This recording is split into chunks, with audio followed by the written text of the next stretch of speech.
Good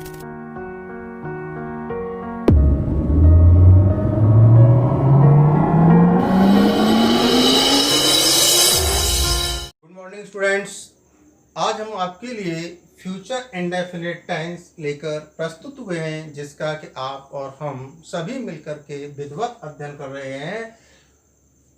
इस future indefinite tense की जो पहचान होती है, हिंदी वाक्यों के अंत में गा गी गे शब्दों का प्रयोग आवश्यक रूप से होता है। यही देख करके हम पहचान जाते हैं कि ये फ्यूचर इंडेफिनिट का वाक्य है। इसी को हम सिंपल फ्यूचर भी कहते हैं। अब बात करते हैं जब हिंदी वाक्यों की पहचान के बाद कि इसकी एडवर्ब अर्थात अंग्रेजी वाक्य जो होते हैं वो हम एडवर्ब का मतलब है क्रिया विशेषण, अर्थात क्रिया की पहचान कराने वाले वो शब्द जिससे हम जान जाए कि ये अंग्रेजी वाक्य जो हमारा फ्यूचर इंडेफिनिट टेंस का है। ये जानने के लिए हम इन एडवर्ब का अध्ययन करते हैं और ये एडवर्ब है आपकी tomorrow, the next day, next night, next week, next month, next year, next time, next moment, next constant. ये शब्द हमारे जो आ गए, ये शब्द हमारे क्या हमें पहचान बताते हैं कि ये फ्यूचर इंडेफिनिट टेंस की पहचान है। अर्थात ये फ्यूचर में जो कार्य हो रहा है, होने वाला है, उस कार्य की हमें बोधक होते हैं और जो हमें फ्यूचर में होने वाले कार्य के बारे में बताते हैं, अर्थात भविष्य में होने वाले कार्य। अब इसके बाद हम करते हैं स्ट्रक्चर। स्ट्रक्चर का अभिप्राय होता है, इसका अर्थ होता है वाक्य की रचना, वाक्य की संरचना करना कि हम वाक्य कैसे बनाए। उसके लिए सबसे पहले लेते हैं सिंपल सेंटेंस। सिंपल सेंटेंस को हम अफर्मेटिव भी कहते हैं। क्या कहते हैं हम? अफर्मेटिव भी कहते हैं।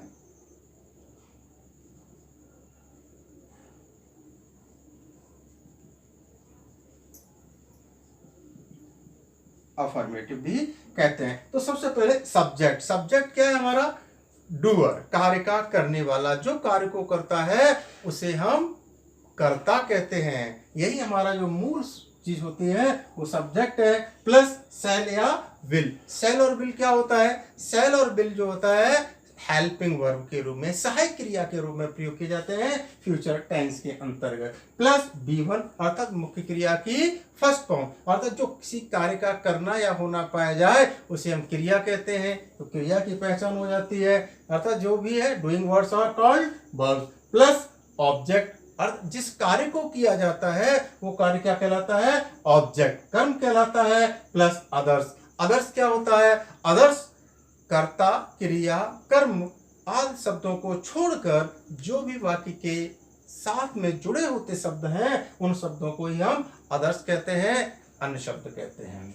अब बात करते हैं नेगेटिव सेंटेंस की। नेगेटिव सेंटेंस में क्या है? सब्जेक्ट प्लस शैल या will plus not plus B1 plus object plus others. अर्थात अगर नकारात्मक वाक्य है तो सिंपल और नेगेटिव में सिर्फ और सिर्फ जो है केवल नॉट अतिरिक्त आ जाता है, जो हेल्पिंग वर्ब के तुरंत बाद प्रयोग होता है और मेन वर्ब से ठीक पहले प्रयोग होता है। अब इसी को हम कन्वर्ट करते हैं, किसमें चेंज करते हैं? इंटेरोगेटिव सेंटेंस में। इंटेरोगेटिव सेंटेंस किस तरीके से है? Interrogative sentence WH word.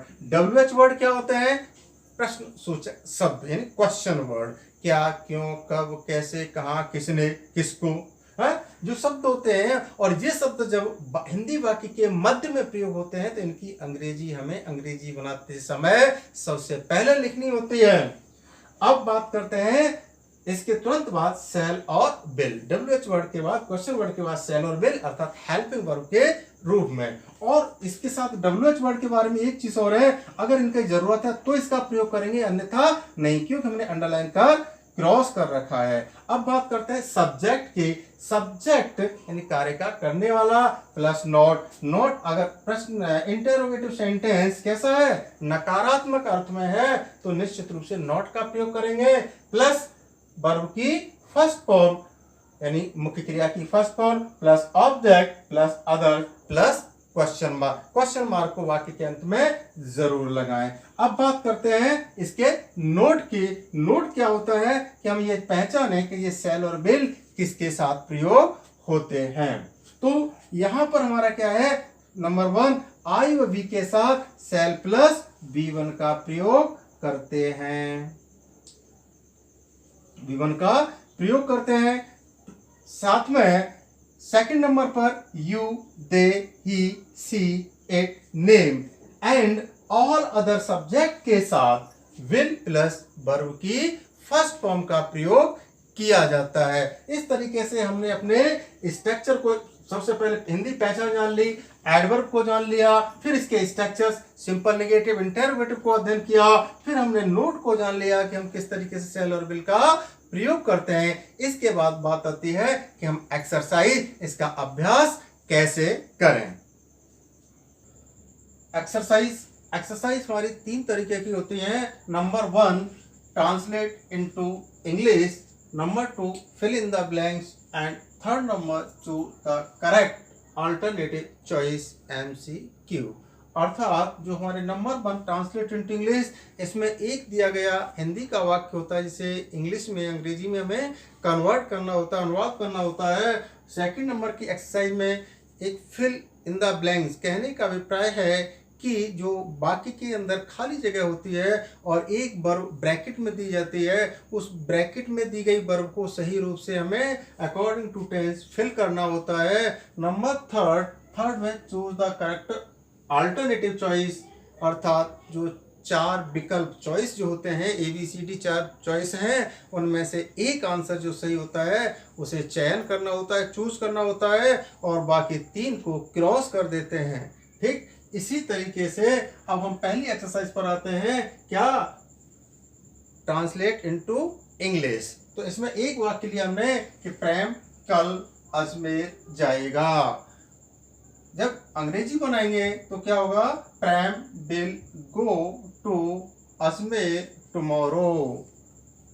प्रेम इसका सब्जेक्ट है, विल हेल्पिंग वर्ब है, गो मैन वर्ब है, टू अजमेर अर्थात जहां जाएगा उस प्लेस का नाम है, टुमारो यानी आने वाला समय, जो फ्यूचर का घोतक है, फ्यूचर टाइम को बतलाता है, भविष्य के समय को बतला रहा है।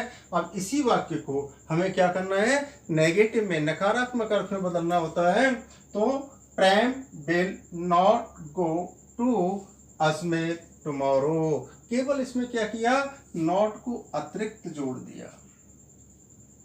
अब इसी वाक्य को इंटेरोगेटिव में कन्वर्ट करेंगे।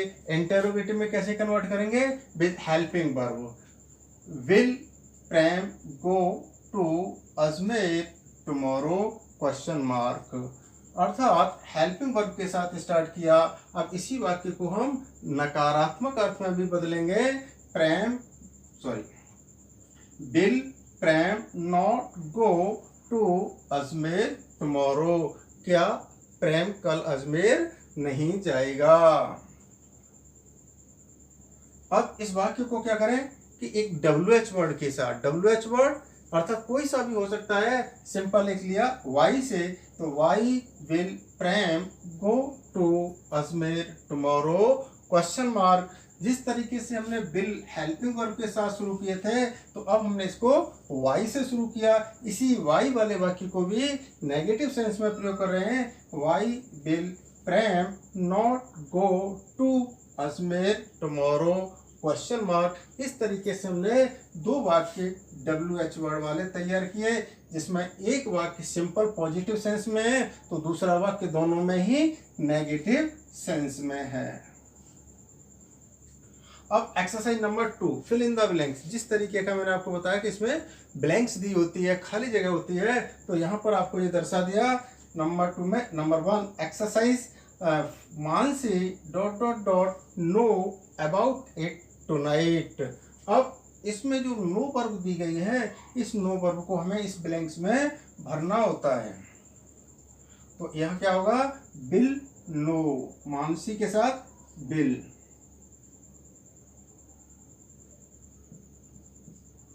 विल नो, और इसी को क्या किया, अंडरलाइन कर दिया। अब बात करते हैं हम सेकंड सेंटेंस के, तो क्या होगा, you ... believe when you see it. अब इसके अंतर्गत क्या होगा कि यू के साथ भी विल का प्रयोग किया, विल बिलीव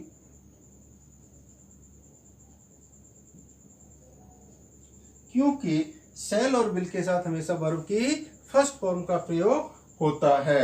और इसको भी अपन क्या किया, अंडरलाइन कर दिया। अब नेक्स्ट बात करते हैं हम थर्ड सेंटेंस में, we dot dot dot catch our train at 2 PM। अब यहाँ मानसी और यू के साथ बिल का प्रयोग हुआ, तो बी के साथ सेल का प्रयोग, वी सेल कैच, और इसको भी अंडरलाइन किया। अब our train at 2 PM। Next sentence है, they dot dot dot study of this book tomorrow. तो यहां हमने दे के साथ बिल का प्रयोग करेंगे, स्टडी और फिर अंडरलाइन किया, they will study of this book tomorrow. इस तरीके से हमने देखा कि एक्सरसाइज नंबर 1 और 2 को किया, ठीक इसी तरीके से हम एक्सरसाइज नंबर 3 को भी सॉल्व करते। 3rd नंबर एक्सरसाइज पर, choose the correct alternative choice, अर्थात जो ABCD 4 विकल्प दिए जाते हैं, उन विकल्प में से हमें एक विकल्प को सही तरीके से चयन करना होता है और शेष 3 को क्रॉस कर देते हैं, गलत कर देते हैं। और उसे कैसे करते हैं, वो ये है कि number 1, Mohan dot dot dot here tomorrow. अब जो विकल्प दिए हैं ABCD, इन 4 में से हमको ये देखना होता है जो सबसे मोस्ट संभावित गलत आंसर है उनको हम पहले क्रॉस कर दें। तो हम सबसे मोस्ट संभावित क्रॉस वाले गलत वाले को क्या करेंगे कि सबसे पहले यानी कम्स, यानी एडवर्ब हमारी टुमारो फ्यूचर को शो कर रहा है, तो कम्स प्रेजेंट को शो करता है, तो एक आंसर तो ये गलत है। दूसरा केम, ये पास्ट इंडेफिनिट को शो करता है, तो ये आंसर गलत है। अब 2 बचे, बिल कम और सेल कम। तो अब देखेंगे सब्जेक्ट क्या है, मोहन, सब्जेक्ट 3rd पर्सन का है, तो 3rd पर्सन के साथ बिल का प्रयोग होगा, न कि सेल का, इसीलिए ए आंसर भी गलत है। बचा क्या, सी, तो सी आंसर हमारा सही। तो आपने ये देखा कि किस तरीके से सुगमता के साथ हम इसे सॉल्व कर लेते हैं, आंसर को चयन कर लेते हैं, और इसी को हमें यहाँ भरना होगा, बिल कम।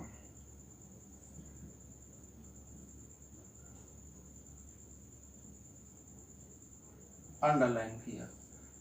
सेकंड में, if he does not work hard, he dot dot dot his exam this year। अब हमारे 4 विकल्प हैं ABCD, इन 4 में से भी वही चीज़ हमें देखनी है कि पहले जो संभावित मोस्ट गलत है 2 आंसर, उनको हम क्रॉस करें। तो इसमें से डज नॉट प्रेजेंट को शो कर रहा है, इट मीन्स ये भी गलत है। डिड नॉट, ये भी गलत है। शैल नॉट पास और विल नॉट पास, इन दोनों में से सेलेक्ट करना है। तो सब्जेक्ट हमारा ही है, तो ही के साथ विल आएगा, न कि शैल, तो ये भी गलत, और ये डी आंसर हमारा सही।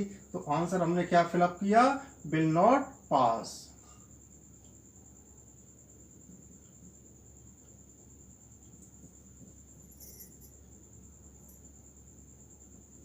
अंडरलाइन किया।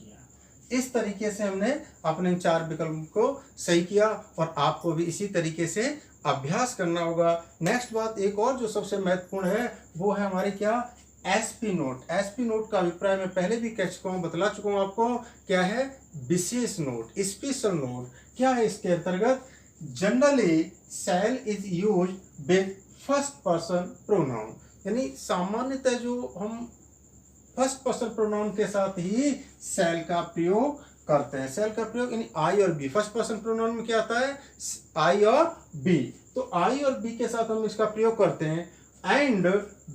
And bill is used with second and third person pronoun oblique noun, चाहे वो प्रोनाउन है या नाउन है, सेकंड पर्सन और थर्ड पर्सन के साथ ही हम बिल का प्रयोग करते हैं। अब बात करते हैं, और इसके अंतर्गत क्या आता है, थर्ड पर्सन प्रोनाउन में ही, सी, इट और नेम एंड दे, यानी ये जो आते हैं वो हमारे थर्ड पर्सन के अंतर्गत आते हैं, इन्हीं का हम यहाँ प्रयोग कर रहे होते हैं। फिर but if the given sentence, कहने का मतलब यहाँ पर जनरल नेम से तुरंत इसके विपरीत बात आती है, विमुख बात आती है, तभी कहा है but if the given sentence has the sense of force, यानी दबाव हो, क्या हो, दबाव, थ्रेट, धमकी हो, व्यर्थ में ही, थ्रेट, फिर सर्टेनली, निश्चितता, किसी कार्य के करने की निश्चितता हो, नेसेसरी, आवश्यक हो, श्योरली, जरूरी हो, कंपल्सन, मजबूरी हो, तब then be change general rule, तो हम क्या करते हैं, सामान्य नियम को बदल देते हैं, चेंज कर देते हैं। That is shell is used with second and third person pronoun, third person subject, अर्थात जो हमारा शैल जहाँ आई और बी के साथ हो रहा था, अब शैल किसके साथ प्रयोग हो रहा है, third person, second person subject है, जो हमारे इसके अंतर्गत आते हैं ही, she, it, name and other, और साथ में यू, और यू, यानी ये इनके साथ में प्रयोग होने लगता है, क्या, शैल का प्रयोग। अब बात करते हैं हम, and bill is used with first person subject, first person subject I और बी के साथ बिल का प्रयोग, पहले बिल का प्रयोग ही, सी, इट, नेम, यू, दे के साथ हो रहा था, और अब किसके साथ होने लगा बिल का प्रयोग, आई और वी के साथ। तो ये नियम हमारा क्या हुआ, बिल्कुल विशेष हो जाता है, चेंज हो जाता है। अब इससे एक और बात आगे बढ़ती है कि doing so we don't use these emphatic words, अर्थात ऐसा करने पर जब हम जनरल नियम, जो सामान्य नियम है, उसको बदल देते हैं और उसको क्या करते हैं, आई, वी के साथ बिल और ही, सी, इट, नेम, यू, दे के साथ शैल का प्रयोग कर रहे हैं, अर्थात नियम बदल गया था, तो हम ऐसा करने पर क्या करते हैं, we don't use emphatic words, जो ये हमारे एम्फेटिक वर्ड्स हैं, यानी दबाव, एम्फेटिक का अर्थ होता है दबाव सूचक शब्द, जो प्रभावशाली असर देते हैं, चाहे वह फोर्स हो, थ्रेट हो, सर्टेनली हो, नेसेसरी, श्योरली, कंपल्सन, एटीसी, आज शब्दों के साथ, आज शब्दों का प्रयोग नहीं करते जब जनरल नियम चेंज हो जाता है। अब हम एग्जाम्पल की भी बात करते हैं, इसका भी एग्जाम्पल ले लेते हैं जनरल वाक्यों के तरीके से। क्या है, मैं तुझे जान से मार डालूंगा, यानी किसी को धमकी दी कि मैं तुझे जान से मार डालूंगा। अब वो धमकी है, श्योर है या ना है वो बात अलग चीज है, मगर कह दी, धमकी दे, तो इसका वाक्य बनेगा आई विल किल यू, तो आई के साथ विल का प्रयोग हो गया, पहले होना कैसे ये था सेल का, मगर यह थ्रेट है इसीलिए आई के साथ बिल का प्रयोग किया।